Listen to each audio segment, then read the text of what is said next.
speaks to kind of the strength and the comfort of that pick offers him. We saw, you know, how devastating it was to put him on Echo, and he doesn't have the repertoire on that champion, so maybe things will go better this time around. Maybe, and World 6 on that Echo. We'll see what he gets done with the pick there. We're going to have Pwong versus Dade, Azir versus Cassinan, something a little bit different.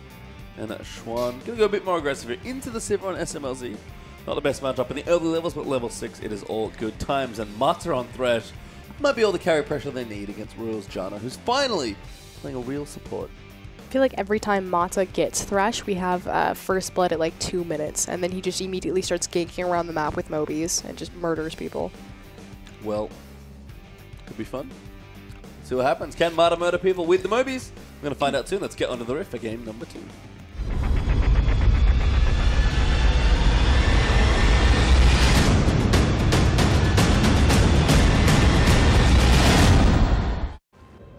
Welcome back onto the Rift here as we are into game number 2 between Vici and M3.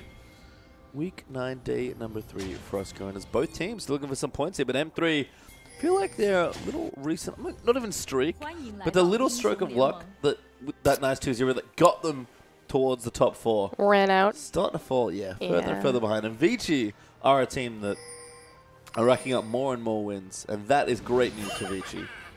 Getting themselves out of the bottom 4 into that top 4 as far as the top 8 playoff teams are concerned. As we do see Vici going for an invade, just a bit of vision. Oh, Condi grabbed up there by Mata.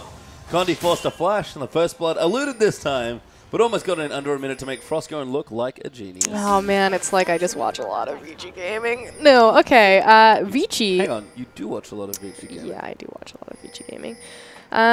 Vici, again, they have the earliest average first blood timer. They always make a level 1 invade, and anytime Mata gets Thresh, he always makes these disgustingly early plays with either a double flay or a beautiful death sentence. There's a reason why this champion is banned against him. We want to talk about the snowball factor for Vici. It's almost always on the back of Mata. I'm sure how I feel about Mata not playing his own skin, but I can respect the man. Normally he does. Not today. Deep Sea Thresh instead. As you do see SMLZ and Ruo teaming up with Condi going for a late invade on the red buff here. And with no lane swap, this actually might be a nice little steal. Condi with some help actually.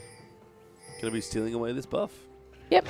So we will have a lane swap. It's going to be SMLZ, Schwan and Mata up into the top side. Now, what I love about lane swap is specifically for Vici is that, again, it unlocks Mata to roam around and to impact the map. With those Moby boots that he'll be getting nice and early. Danny World 6 team up there, and you're right. Just a lane swap there with the early invade onto red.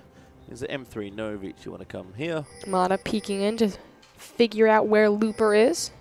Hasn't spotted him yet, though. Looper's going to walk over to the other side of the jungle, start taking away camps from Condi, who's, of course, taking camps on Vici's jungle.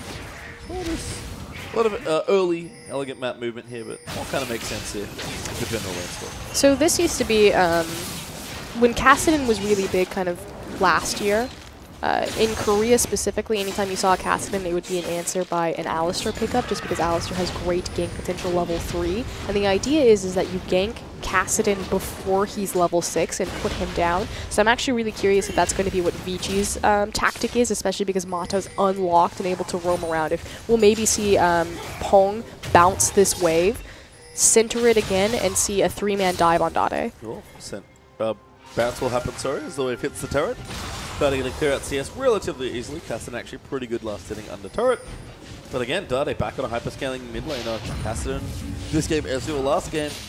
Curious to see where his itemization goes, but Cassinan in general, you've sort of noted this recently, is that 513, great patch for Cassinan. I think Cassinan is top tier pick right now, especially because Azir is still relatively strong. Likewise, Victor is very strong, and we've seen specifically in the LPL, Cassinan as a perfect answer to Victor because he's able to get on top of him and punish the fact that he is very low mobility.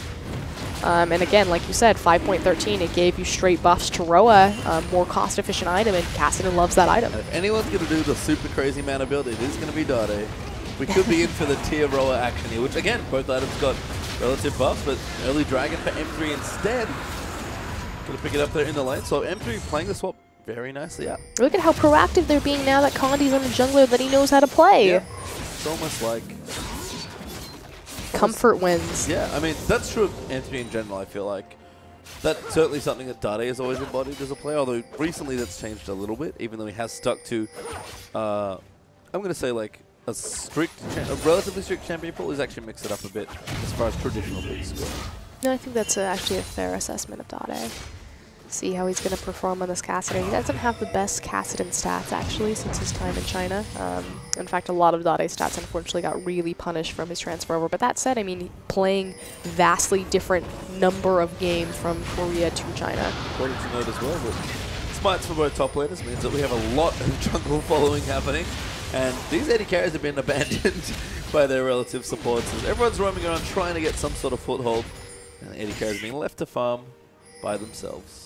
Mata been relatively quiet, though. Hasn't been that roam that we thought he would be, and likewise Dade creeping up closer and closer to that level 6 on Kassadin. So the window of opportunity is definitely closing for any sort of gank priority on him. He is doing a good job making sure that the wave is pulled towards his tower, so he's never putting himself in a sticky situation. And down the bottom side, Dandy actually goes to reach on the top lane, but lane's pretty far back towards SMLZ's tower. Like mentioned in game number 1, does like to freeze that back there quite a bit. It's Condi again, looking for someone, doesn't find a camp or a jungler. He needs to be really careful. There's no reason for Condi to be invading right now. Yes, Lee Sin, I mean, does a decent in the 1v1 matchup against Echo, but he has, like, look at his AD carry, pushed in. Look at his mid laner, pushed in. And his mid laner's not even there right now. Like, if he got caught in that jungle, it's so easy for Vici to collapse and murder him. And instead, Condi does back away, but double longsword, moving in for a quick brutalizer. It's a warrior, I have to assume. Means that Condi has one thing on his mind. Let's get the snowball rolling early and really try and take out Vici. Ready, Condi. Well, right now, hasn't been able to find anything. Good warning from Vici, thwarting a lot of the early pressure. But Dade does return to mid lane. Catalyst now completed. And on the way for at least an early run of Ages. Looper needs to be careful. Yeah, I mean, they can kill him. They're going to find the hook there. Good play back there as well. Foster's from time nicely to some poke. Looper will be okay, but not that tanky like you know. Former teammates.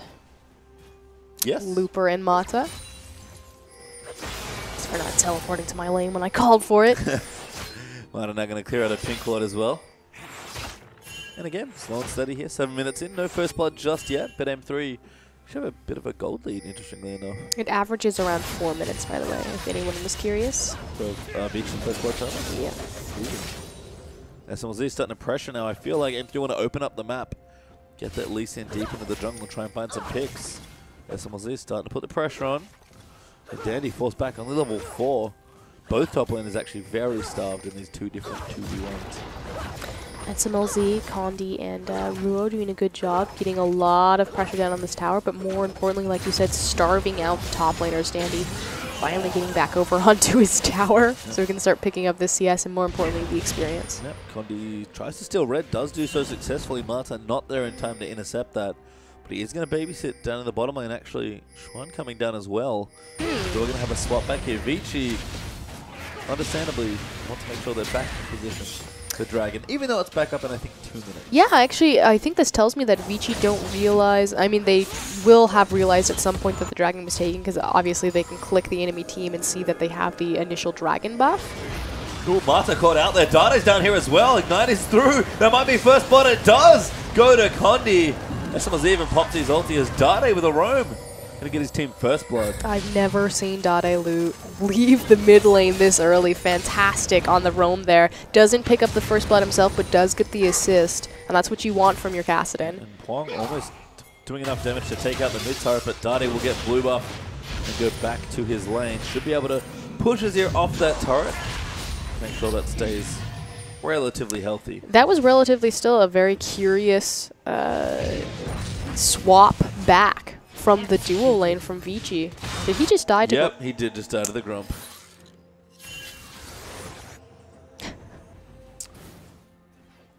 Disappointing.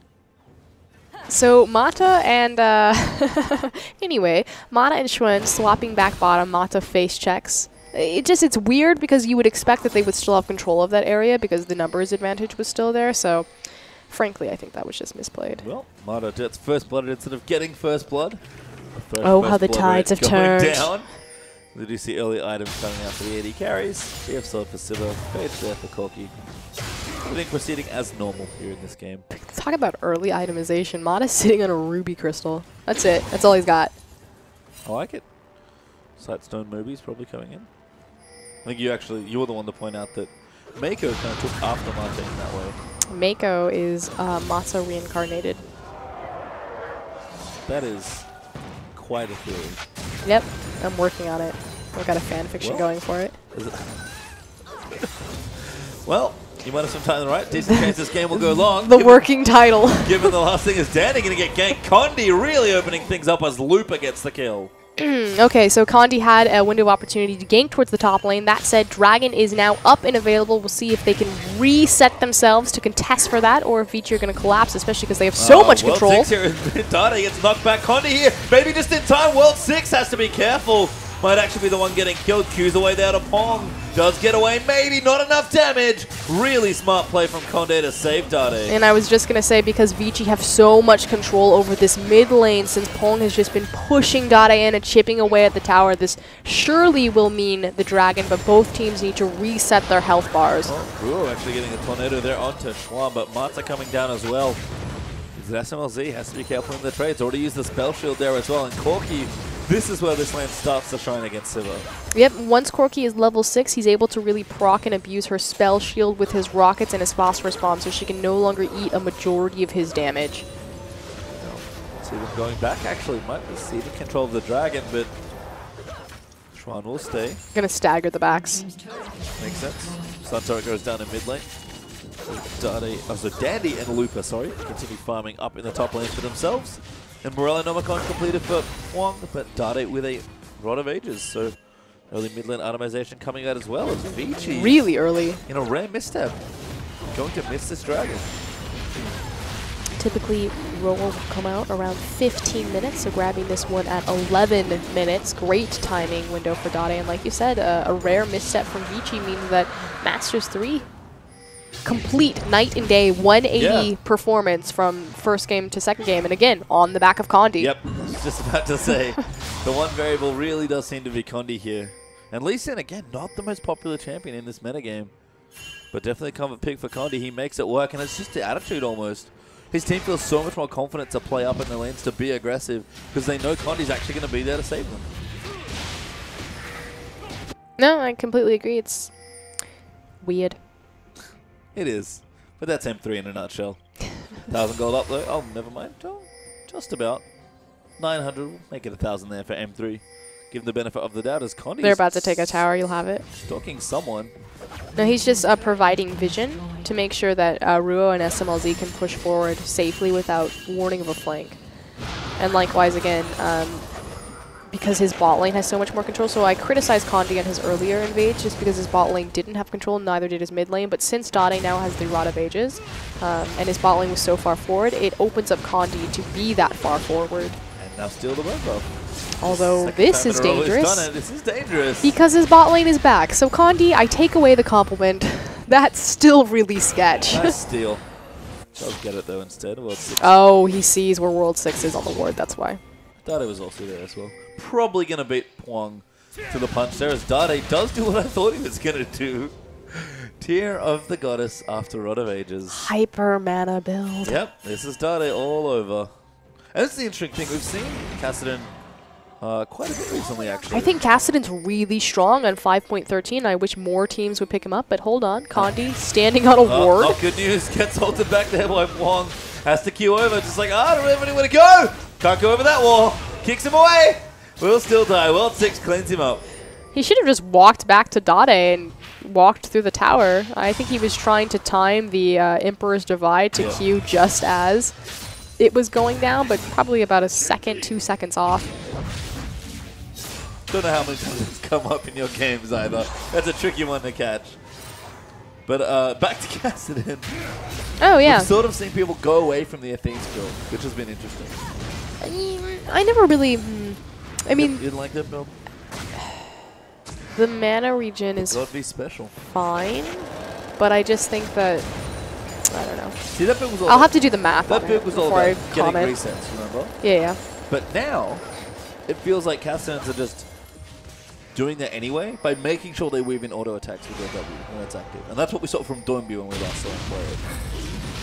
Went Athensless, but had enough mana just from really smart usage of his cooldown. Well, also in 5.13, Athenes was one of the few AP items that really wasn't touched at all. And so it just doesn't make sense in kind of the current context of the AP items that you would look towards that build again versus what Dade is doing with the tier Roa, what Doinby did with the Roa into, what does he do? Yeah. So many different options. Ooh, Dandy, nice teleport here, gonna flank around SMLZ and Ruo. SMLZ looking to die, does use his heal. Teleport might be here in time for Lupin. No, Schwan gonna get the kill as Dandy saves his ulti to try and take out Jana, but Lupin now gonna get tracked here by Pwong. Forced to use his ultimate out. They don't really have any CC left. Good tornado there from Jana's gonna save them, and Dade is scooping in to try and clean out the fight. Marta gets low. Dade does not pull the trigger though. They burned a lot of cooldowns. Emperor's Divide is still up and available, so I don't think Dade wanted to commit on that because it could just very easily be disengaged by, I mean, a fairly big nuke. Well, Schwan with the Trinity Plus there as well, making that kill relatively easy. But M3 actually still have a gold lead here, about just under 2,000 gold ahead. But back to farming positions here. Forcing Vici to fight them, and Vici are trying to be reactive, but again, this is not Vici's game. This is not where they like to sit. No, but that was a nice little transition. Everyone moving up there to join that fight as Pwong is getting stronger and stronger on this as even just now able to force out decent trades onto Dade. Speaking of old school builds, Pwong still rocking the Morellas. Yeah, that was curious, but just fine. Corki's on the bottom side going to clear this out. Curious to see where Vici go next. Corki's a champion I feel like we don't associate that much with Vici.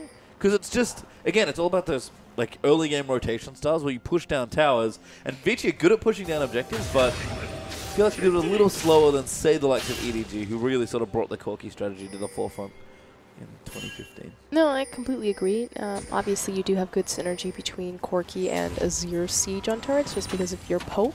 Likewise, I do think that Corki is really well suited into the current 5.13 meta. A lot of magic damage on these teams. Abyssal is very strong. It's going to empower Corki. I just really like where Corki is right now as we come closer and closer to Worlds. Hey, Corki's coming back. Yep, of course. Has to be back.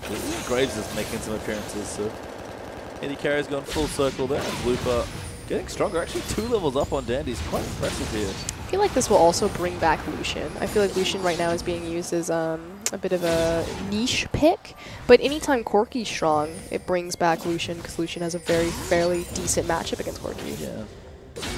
We have seen some players pick that exact matchup. I believe Uzi was the last person to play Lucian. That doesn't surprise anyone. No, I'm waiting for the wave to come back where people, as Corki gets more and more priority. I feel like we're almost back to Graves Corki Lucian as our trifecta. We had Jinx in there for a while. She was messing up everything. Vayne's still here. Oh, Vayne. I feel like right now we're Sivir, Vayne, and Corki. Because before it would have been Sivir Jinx. Get in there, World 6. Going in. Nope, Lupa smites it away. Martha actually going to pop the box as Dade trying to get in there. Good reset from Ruel. Nice Jana play. There's no reason to fight. You just got the free dragon, so just walk away. Yep. Not even worth it. If you exactly what they do. Exactly. If you had died there, it probably would have meant another tower. All of a sudden, I feel like the team's roles have reversed. I feel like Dade loses the first game, and then he just gets mad and goes Super Saiyan. Not necessarily in his... Dade said it in an interview. Anytime the team loses, he's disappointed with himself because he feels like he doesn't communicate well enough with the team. And that if the team wants to do better, he needs to... And this is Dade himself saying, I just need to communicate with my team. I need to talk to them more.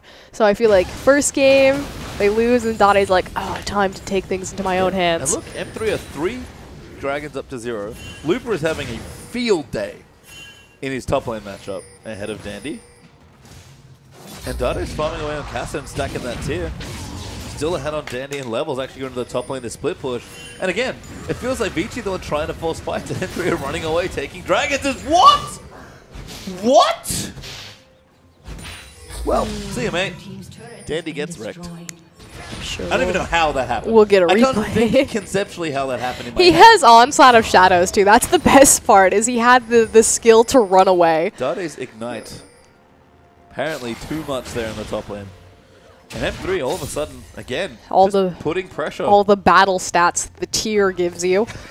Your sick mana. Seriously don't know how that happened.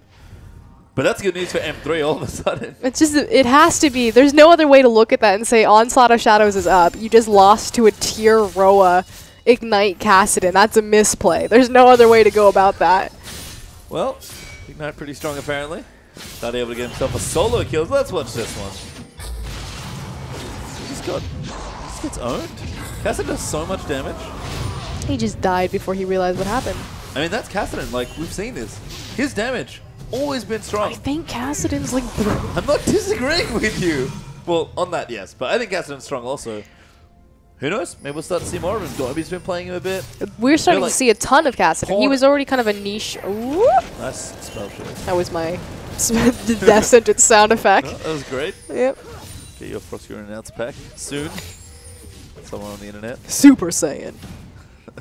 That's my Pensacola. Yep. Get in there. I'm gonna clear. Alright, some minions. Again, M3 doing a nice job of just,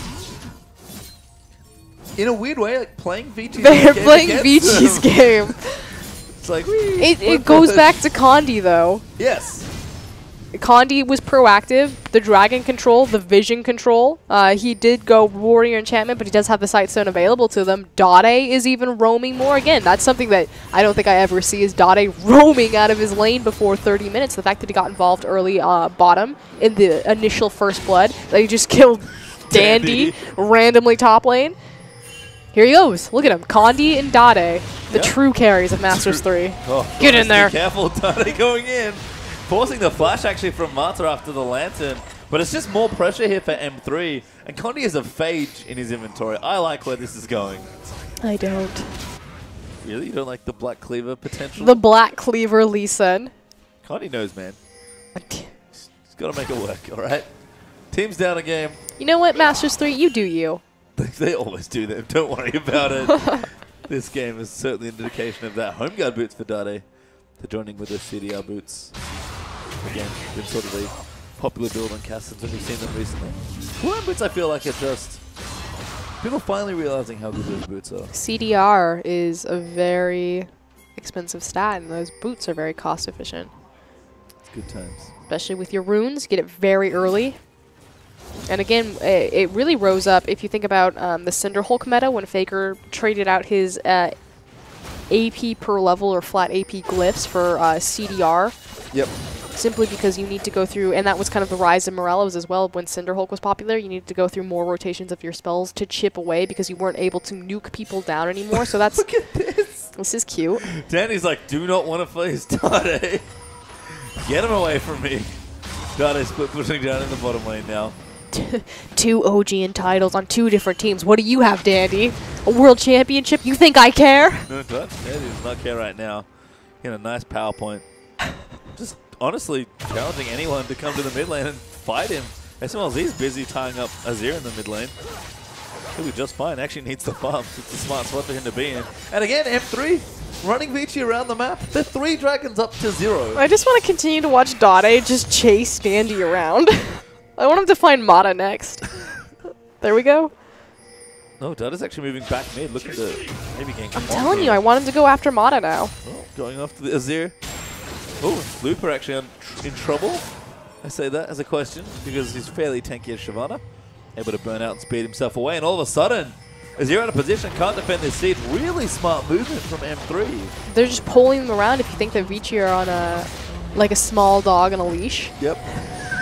Running him around a little pole. Exactly. Download here for Looper. SMLZ pops his ulti. Ruo gets ulted, but Dade going to go in the back. Wow. Great trying to play Mata. Going to get eaten there by Dade, and he's just going to keep going. Run if you can. As a good ulti trying to disengage them. Oh. World 6, so Dade going in deep. Can't quite finish it off. Doesn't tag anyone. Condi too far forward as Dade goes in deep and gets forces a 2-for-1. What looked like an incredible play for Ruo, which it totally was, separating most of that fight out with a fantastic Monsoon. Dade steps to the side, knowing that he can't Rift Walk, he flashes over, and then Rift walks into 3 people to try to do burst damage, immediately explodes. Dade is angry. I have no other way to put it in this game than Dade is mad. That was super cute. Because he's been playing really aggressively this game, and it's great to watch M3 have a change here. As they do take the dragon away. We've got a Archangels now up for Dade as well, so charging in towards that Seraph. That is a 30-minute 5th dragon win condition for Masters3.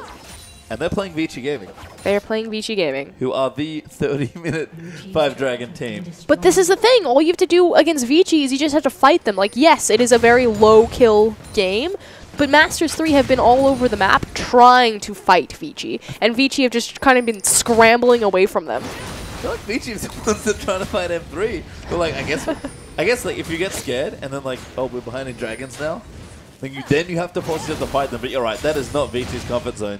And it shows. It really shows in this game. It showed in the last game. They wouldn't fight them at 45 minutes. I really want to see Dade flash into 5 people again. Well, this is Black Cleaver for This is typically why we itemize Hourglass on Kassadin, so you can do that and not be punished. Assume he's building it 3rd. Yeah, I would assume so. But we've seen Dade do stranger things already today. Time to build QSS. Get blue for himself as Looper face checks. Get in there. World 6 getting aggressive. Mata lines up the hook, does not connect. And that'll force them to disengage. This is really uncharacteristic from Mata. I don't think I've actually seen him land a hook yet. Landed the first one. Almost got first blood on the clock. Oh, this is correct. But you're right. It's not been the same impact we've expected from a champion like Thresh on Mata. And didn't roam around. Like, it's a different game for Vici, through and through. Vici play really well when ahead, but they have no idea how to play from behind because, again, they're a very one-dimensional team. It's about making macro movements. They don't know how to team fight. So if you think about, like, Snake, Xiaogu, OMG, who are so good at fighting from a gold deficit, Vici, they need a gold surplus to even put them on even footing for a 5v5. And we saw M3 had a shot at last game just because of that very fact. They were trying to force fights, couldn't quite get them onto Vici, and Vici were able, with some smart map pressure, to take the game away. They are getting stronger though, but Dade just still hunting Dandy in the bottom lane, trying to get more fun for himself. Mid laners are getting quite strong. Pwong is actually up at 30 CS, and he has the death cap. Dandy just gets flashbacks anytime Dade roams down. He's like, oh god, I would be worried. He two-shot me. He's pretty scary. Dade needs level 16, that's probably his next big point of power, but expecting that Zodis to come after that. The next big point of power is that 5th dragon. That's all. Masters3 are just buying time right now. They know. They have the game end in their sights. And Vici will have to pull the trigger. Yep. Double smites for both teams as well means that when you start an objective, you tend to finish it if you're the first one there. So Looper going to get stronger. He's really just been going full Looper this game. And not in the bad way. That used to be a diving towers for no reason. That used to be a what are you doing thing for Looper. He's just in his comfort zone. Split pushing on Shyvana, getting tankier and tankier. Eventually he'll join a fight. If he has to teleport, he will. But right now, Vici are not forcing him to do anything other than what he wants. No, you're completely correct. Has built up a CS discrepancy. That said, we do have 40 CS difference between our 2 mid laners, Pwong and Dade. Naturally, Azir, much easier to farm on him with his Sand Soldiers. Dade's going Abyssal, by the way. So seems fine. Like, I get Zonius, but I think Abyssal's like the only other acceptable option in this situation. Does have Seraphs now as well, so has a bit more of a shield. So that Negatron Cloak's actually really nice with the current itemization. I agree with the shield and the MR versus the stasis effect. If he goes like Rabadon's 4th, I'll be like, not sure how I feel He'll about probably that, go Rylai's knowing it's Dade. That'd be great. You think I'm joking. No, I know you're not joking. He loves that item. He really does. I'm surprised he has. I'm like, he got buffed. I'm surprised he hasn't just Rylai's. Was he the one who brought it out on Ezreal, or was that punished? No, he did that as well. Okay, yeah, he ran the Rylai's AP Ezreal. That was great. Dade split pushing. Legitimate split push threat. Yeah, this is what Godby likes to do on his Kassadin as well, naturally, because you have such high mobility with the Rift Walk and you're able to be a nuisance. He is also very far ahead. Not quite level 16, but does have that level 15. Hoovering up solo lane farmer, going to make that a bit easier. Hoovering. As Condi takes out the Raptor for himself. Minute 30 till Dragon. We've seen a lot of M3 wave pushing going on, but should all converge on one point here, and that is going to be Dragon at number 5. They're doing a good job making sure that their waves are prepped. You see that Looper's leaving that wave. It will turn into a slow push towards Vici. unless they send Dandy to deal with it. The Dragon will be spawning in 1 minute, so can Master3 just hang out and control this last objective? Good Lupo trying to take the Scuttle Crab around Baron for a bit of insurance over the Dragon, but won't get it as dead. Dade does get the tower in the bottom lane. 4-1 actually up in turrets. M3 again all over the objectives this game. This is massive too because you have 2 towers down on the bottom side of the map, whereas the outer tower is still standing for Master3. That means they have complete control over this Dragon Pit just in terms of wave pressure. Yep, and you can see Vici pinging around the Dragon Pit, but 35 seconds too early there on that particular play.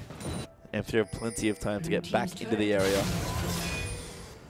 Make sure they're here to get vision and, of course, take the objective itself. Big thing about Azir is that he has great objective control, but you need to make sure, like Victor, that he's on top of the objective and has his Sand Soldiers in place before it goes up. 17 seconds. This is going to be the play. Oh, Mata in the brush there. Good pink or Dada going to get played back. Hook will land. He flashes it. Dandy ults as well. Vici have very few cooldowns left. They're going to go back in now. World 6 getting jumped on. Looper just dives into the backline on top of their carries. Condi kicks out Pwong there as well. And Dade's chasing them around the side. He'll take out Corki. He needs to get a 0 as well. Rua, nice reset there on the ulti. And a brilliant collapse from M3. Going to give them a clean 5-man ace and the 5th Dragon. That said, World 6 is still alive. Oh, never mind. He's actually not dead. The ace not there yet. Can he go in? Oh, he got it! He does get it! Delays again for a little while longer. Dade, furious, chases him down. I don't know if he can get the kill. Parallel Convergence going to buy him some time. Dada gets the slow. Will get the ace, but Dragon stole an M3, who's a bit of wind in their sails. Oh, wow. Okay, beautiful play from World 6 to make sure that he got the steal to deny the 5th Dragon. They don't quite get the ace. They trade forward. Frankly, Dade should have been on the back of that pit, zoning off and checking for Echo, so a bit of a miscommunication there. That said, with everyone dead, they immediately transition onto Baron. I have seen this game before. Not one game ago, Crossgoing. Okay, this is what's beautiful about this team fight is just how everyone collapses. Looper gets immediately into the back line, but check out where Dade is. He's taking a little bit of a stroll around, just kind of picking up all of the stray instances of Vici. Then go ahead, Riftwalk right on top of Pwong. He's going to pick up the last kill there, Dandy, for himself. Or excuse me, yeah. And World 6 has to ruin everything. See, but Dade should just be on the back of the pit right here. They know that Echo's still alive. You can press tab, mate. Maybe not, as the Baron does go to M3, but the Dragon is denied by Vici. And again, like I said, feel like I've seen this before, only in the last game. This time, though, it's M3 that have all the advantages. See if they're able to crack the inhibitor line. They still need to go through the majority of the inner turrets, especially in the mid and the top lane. But right now, they are consolidating their Baron across all 3 waves. Smart stuff here. They're going to keep clearing things out. Does have his Abyssal completed now as well. Also, Condi's got a last whisper because Condi things. And a giant spell there for Lupa and Condi. So Condi very things. Bruiser mode. The release in. Flat Cleaver last whisper build. Got to be relevant in the late game. Got to do damage. And to be tanky, that's Lupa's job.